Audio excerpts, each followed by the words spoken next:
તો હિંમતનગરમાં હમીરગઢ ગરનાળામાં બસ ડૂબી ગઈ છે।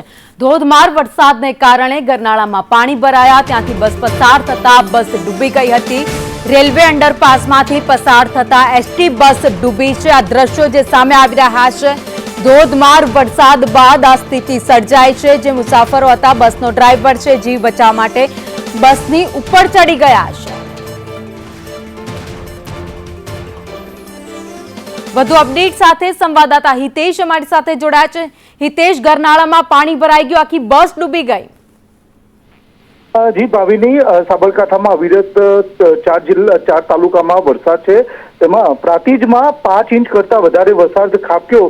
વરસાદના કારણે હમીરગઢ જે ગરનાળામાં બસ ડૂબી, જેમાં બસ હમીરગઢ જે હિંમતનગર તાલુકાના બનાવ બન્યો છે। જે રેલવે અંડરપાસમાંથી બસ પસાર કરવા જતા બસ ડૂબી ગઈ હતી ને જે સરકારી બસ ડૂબતા ડ્રાઈવર અને કંડક્ટર બસની ઉપર ચડી ગઈ હતી। જો કે આ બાબતમાં લઈને તાત્કાલિક સ્થાનિક લોકો દોડી ગયા અને ડ્રાઈવર કંડક્ટરને બહાર કાઢવાનો પ્રયાસ હાથ ધર્યો।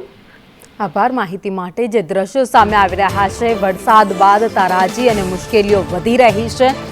બસ આખી ગરનાળામાં ડૂબી ગઈ છે, પાણીનો નિકાલ નથી થયો। જોકે સંદેશ ન્યૂઝ પણ આપને અપીલ કરી રહ્યું છે કે ધોધમાર વરસાદ અનેક જગ્યાએ વરસી રહ્યો છે, રસ્તાઓ બંધ છે, ગરનાળામાં પાણી ભરાઈ ગયા છે, તો પાણી સામે લડત ન આપો। જો રસ્તો બંધ છે તો ત્યાંથી બીજા રસ્તેથી જાઓ, એ રસ્તો પસાર કરવાની હિંમત ન કરો, જીવનું જોખમ ગમે ત્યારે થઈ શકે છે।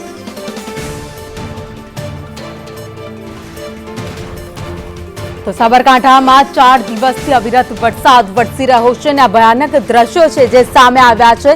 સાબરકાંઠા જિલ્લામાંથી હમીરગઢ ગરનાળું છે, ત્યાંના આ દ્રશ્યો છે।